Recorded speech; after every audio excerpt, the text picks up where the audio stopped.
काही दिवसांनी मला आत्महत्येचे विचार यायला लागले. आपल्या आयुष्यात काही पर्पजच नाहीये, म्हणजे कोणासाठी आपण जगतोय, आपल्यासाठी जगत नाहीये आणि ह्या मटेरियल प्लेजरसाठी तर जगतच नाहीये. फोरसाईट डेव्हलप करणं खूप महत्वाचं आहे. की मी मृत्यूशय्येवर असताना मला मागचं काय बघायचंय. तर माझ्या मृत्यूशय्येवर असताना माझ्यासाठी काही गोल्स मी डिफाईन केले. की हिने 1 मिलियन झाडं लावली, हिने दिव्यांग लोकांसाठी काहीतरी सबस्टॅन्शियल काम केलं. हे असं असं काय काय काय काय गोल्स मी डिफाईन करत असते. माझा जन्म 1981 साली आनंदला झाला.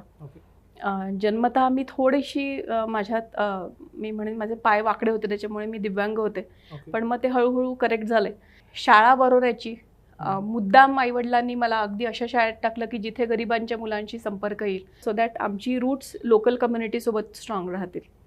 पुढे जाऊन मी मेडिकल कॉलेजमध्ये गेले. मेडिकल कॉलेजमध्ये थोडंसं चुकलं जाणं. त्याचं कारण म्हणजे की मला 98% मार्क्स मिळाले आणि मला बनायचं होतं आर्टिस्ट. पण बाबांची शेवटची इच्छा होती की मी डॉक्टर बनावं. आर्ट स्कूलनी मला ॲक्सेप्ट केलं नाही बिकॉज मी ओव्हर क्वालिफाईड होते.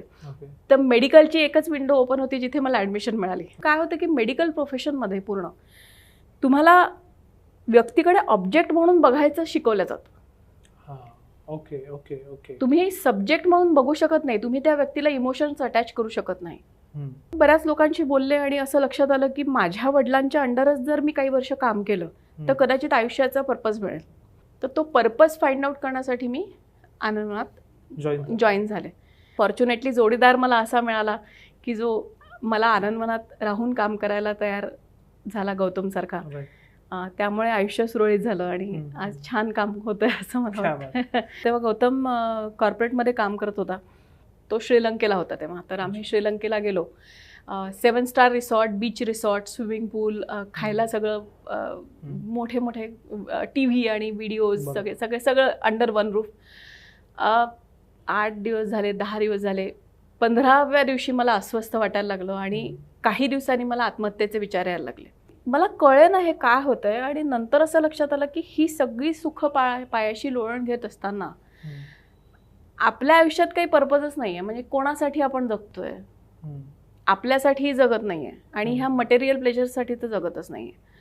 मग तो पर्पज काय, म्हणजे मी हेच आयुष्य काढायचं का. मग मी त्याच्याशी ते बोलले की म्हटलं गौतम असं नाही, आपल्याला कुठेतरी आपल्या आयुष्याचं सुद्धा एक कंबाईंड पर्पज डिफाईन करणं गरजेचं आहे. आज शहरामध्ये कितीही पैसे दिले तरी श्रीमंतातला श्रीमंत माणूस मानसिक सुरक्षितता विकत घेऊ शकत नाही. मला स्त्री म्हणून त्या एका टिपिकल चौकटीत बांधून राहणं आवडणार नाही. ते स्वातंत्र्य मला हवंय.